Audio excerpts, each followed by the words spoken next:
Welcome back to your channel Tripitak. हम लोग यहाँ पे जो स्टार्ट किए थे मौर्यन एम्पायर का लूसेंट मॉडल, तो हम उसी के बारे में आगे बताने जा रहे हैं। देखिए वो वीडियो बड़ा हो जाएगा अगर हम सोर्सेज को पूरा अच्छे से समझाने का कोशिश करेंगे तो हम थोड़ा बहुत पार्ट में कर रहे हैं। तो देखिएगा ये सोर्स है रॉक एडिक्ट। आप लोग को पता होगा कि जो बृहद शिलालेख ये सब है जिसपे कि खुदाई किया गया था, इंस्क्रिप्शन लिखा गया था, अभिलेख लिखा गया था, तो ये हम उसी के बारे में बात कर रहे हैं। तो सबसे पहले 2-3 बात आता है कि आखिर शिलालेख या रॉक एडिक्ट लिखे क्यों गए, है ना, और कहाँ पे लिखे गए। तो सुनिएगा, सबसे पहला बात यह है कि कहाँ लिखे गए। तो चट्टानों पर, बड़े बड़े चट्टानों पर लिखे गए। और प्लेस कैसा कैसा खोजा गया, तो वही प्लेस पे डाला जाता था रॉक एडिक्ट को, उसी प्लेस पे लिखा जाता था बॉर्डर स्टेट्स के पास। समझ में आया? मतलब कि अगर कोई राज्य है तो राज्य के बीचों बीच नहीं, किनारे किनारे किनारे किनारे जो है रॉक एडिक्ट्स लगाए जाते थे। ऐसा क्यों किया जाता था, अगर हम लोग इस पे बात कर लें तो रॉक एडिक्ट्स इसलिए लगाया जाता था बॉर्डर पे क्योंकि लोग जो थे वो देखें, बाहरी लोग जब आए तो देखें कि कितना बड़ा साम्राज्य है मौर्य साम्राज्य, कितने समृद्ध राजा हैं इसके, कितने प्रॉस्पेरस राजा हैं इसके। तो यही सब माइंडसेट लेकर के राजा बॉर्डर पे लगाता था। क्या लगाता था? बृहद शिलालेखों को लगाता था। इसके बाद और एक बात है कि प्रॉस्पेरिटी को दिखाने के साथ साथ राजा एक और चीज दिखाना चाहते थे। बड़ा बड़ा, अगर कोई बड़ा बड़ा दीवार है मान के चलिए, है ना, और उस पे कुछ लिखा हुआ है बड़े बड़े अक्षरों में, तो दूर से जाता हुआ इंसान भी उसको पढ़ सकता है और वो जगह पे किस तरीके का रूल्स एंड रेगुलेशंस फॉलो करना है वो भी समझ सकता है। तो दोनों ही चीजें थी, ठीक है। तो अब यहाँ पे ये हम बता दिए कि कहाँ पे लगाया जाता था, तो बॉर्डर स्टेट्स पे, यानी कि किनारे पे, राज्य के बीचों बीच में नहीं, किनारे किनारे पे लोकेशन। और क्यों लगाया जाता था, क्यों बनाया गया रॉक एडिक्ट, वो भी बता दिए कि एक प्रोस्पेरिटी शो करने के लिए कि हम देखो कितने समृद्ध हैं, और दूसरा कोई भी इंसान को आसानी से रूल्स रेगुलेशंस उस देश का पता चल जाए। दूर से भी बड़ा, अगर बड़े बोर्ड पे बड़ा बड़ा अक्षर में लिखा हुआ है तो वो दूर से भी समझ में आ जाएगा, ठीक है। तो शुरू करते हैं। टोटल 14 मेजर रॉक एडिक्ट थे। रॉक एडिक्ट मतलब बृहद शिलालेख, और माइनर एडिक्ट भी है। तो हम लोग पहले रॉक एडिक्ट का जो मेजर रॉक एडिक्ट है 14, उसके बारे में पढ़ेंगे। टोटल 14 मेजर रॉक एडिक्ट के बारे में। तो देखिए, इसको याद करने के लिए हम लोग को क्या करना पड़ेगा, मैप का सहारा लेना पड़ेगा। मैप से आसानी से समझ में आएगा, तो हम उसी के बारे में बात करेंगे।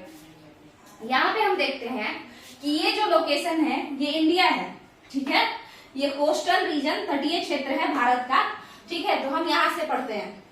अगर हम बात करें तो यहाँ पे आप लोग थोड़ा देख लीजिए, ये जो है इस तरीके से क्या होता है, नॉर्थ, साउथ, ईस्ट, वेस्ट, ठीक है। तो जो वेस्टर्न रीजन है, जो वेस्टर्न कोस्टल रीजन है, पश्चिमी किनारा जो है भारत का, वहां पे हम लोग 3-3 क्षेत्र देखते हैं। कितना क्षेत्र देखते हैं? तो 3-3 क्षेत्र देखते हैं।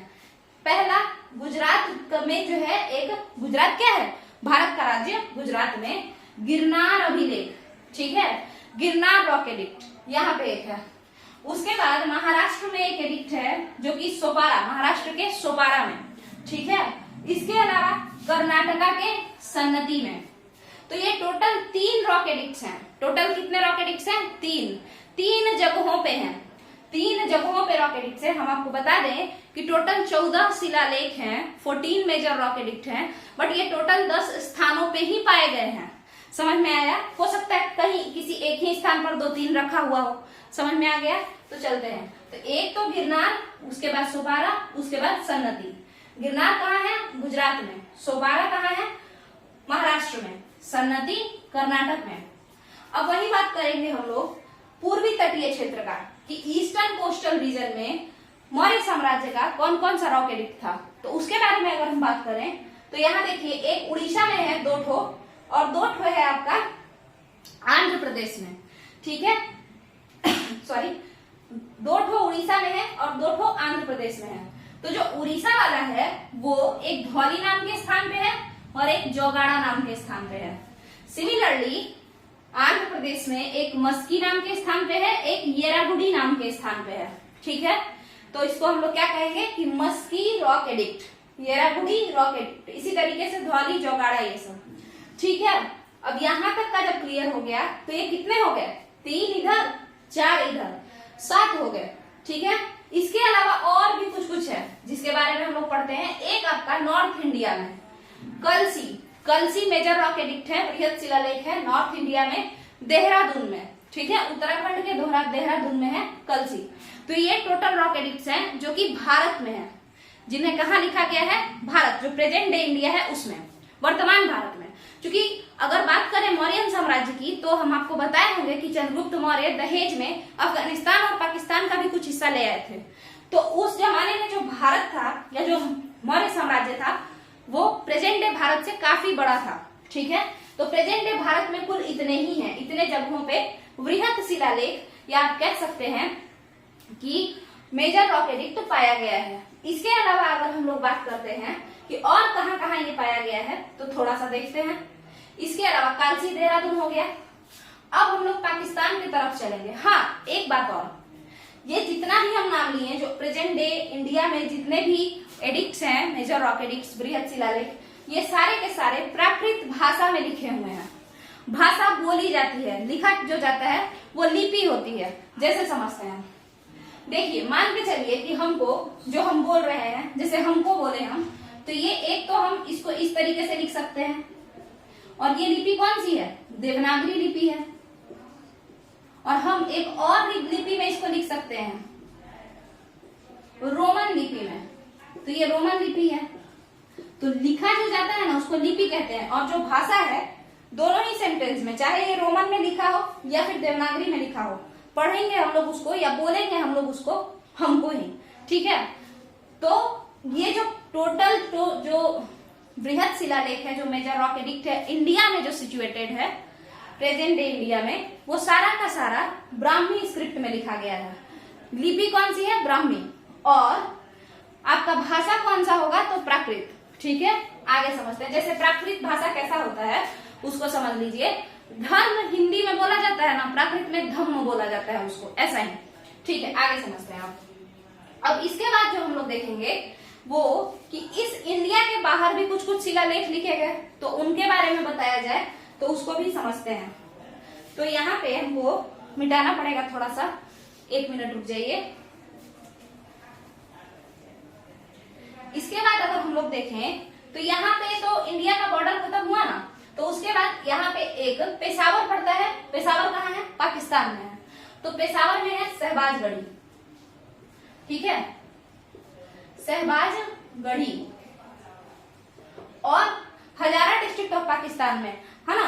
और इसी तरीके से एक शहबाजगढ़ी है और एक और कोई है, ठीक है। और ये जो यहाँ पे दो है, शहबाजगढ़ी है और एक हजारा डिस्ट्रिक्ट ऑफ पाकिस्तान में है, पेशावर में है।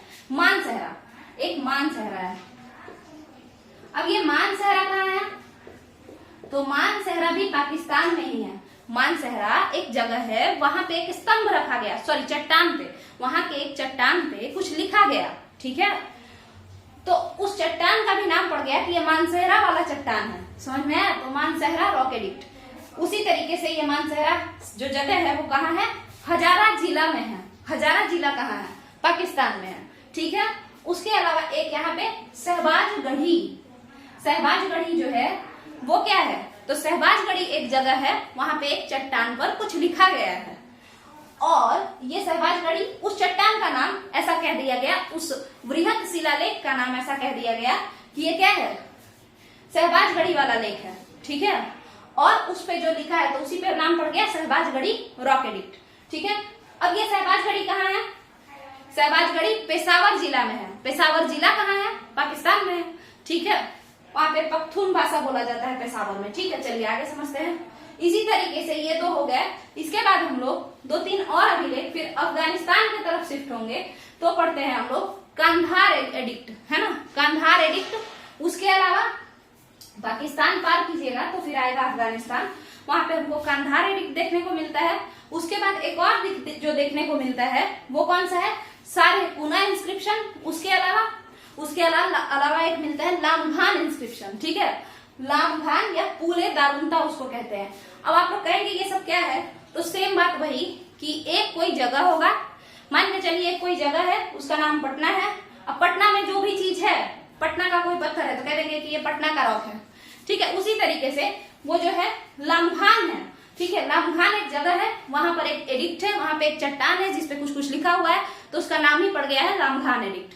ठीक है, अब यहां तक का हो गया।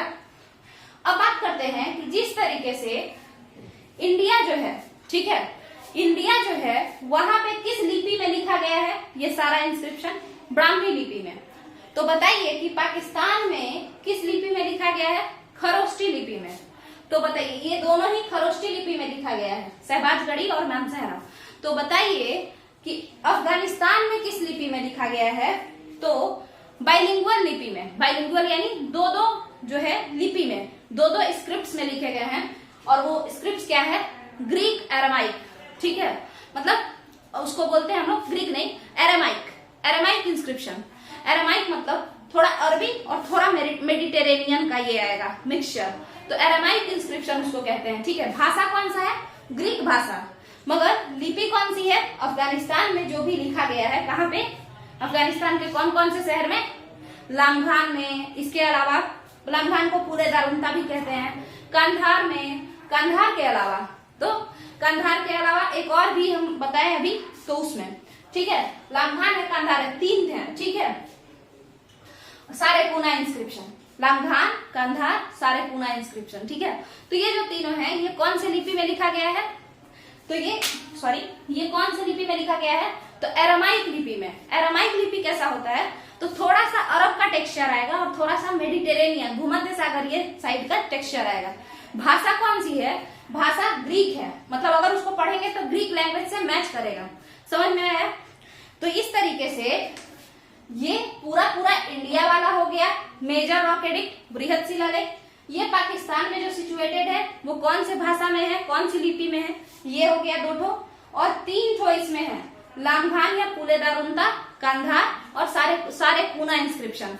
ठीक है, इसका भाषा कौन सा है, ग्रीक है। इसकी लिपि या स्क्रिप्ट कौन सी है, तो स्क्रिप्ट जो है वो एरामाइक स्क्रिप्ट है। ये बाइलिंगुअल है, अरबिक भी हो गया और मेडिटेरेनियन भी, तो इसीलिए इसको बाइलिंगुअल कहा जाता है, द्विभाषी कहा जाता है। समझ में आ गया होगा। इसके अलावा अब एक कंफ्यूजन कुछ लोगों को रहता होगा कि भाषा और लिपि में क्या अंतर है, यानी लैंग्वेज और स्क्रिप्ट में क्या अंतर है। तो यहाँ जो हम बताए हैं कि जो ये लिखे हुए हैं, इसको भी हम हमको पढ़ेंगे और इसको भी हमको पढ़ेंगे, मगर ये जो लिपि, ये जो लिखने का तरीका है ना, ये लिपि होता है, स्क्रिप्ट होता है। देखिए ये तरीका अलग है ना, तो ये अलग तरीका है जिसको देवनागरी कहते हैं, और ये तरीका अलग है, इसको रोमन लिपि कहते हैं। लिखने का तरीका ये रोमन स्क्रिप्ट है, ये देवनागरी लिपि है। मगर अगर हम लैंग्वेज बोले तो इसको भी हमको ही बोलेंगे, इसको भी हमको ही बोलेंगे। समझ में आया। तो आगे समझते हैं। इसके बाद जो है हम लोग क्या करेंगे, ये पूरा हम बता दिए। अब इसके बाद हम लोग अगले वीडियो में माइनर रॉक एडिक्ट्स और उसका क्या यूज है, कहाँ कहाँ लगाया गया, इसके बारे में समझेंगे, है ना। और धीरे धीरे इस तरीके से साइड बाय साइड हम लोग सोर्सेज को, क्योंकि सोर्स काफी बड़ा है मौर्यन एम्पायर का, उसको कंप्लीट करेंगे। तो चैनल पे बने रहने के लिए चैनल को सब्सक्राइब कीजिए, वीडियो पसंद आया हो तो लाइक शेयर कीजिए। Thank you.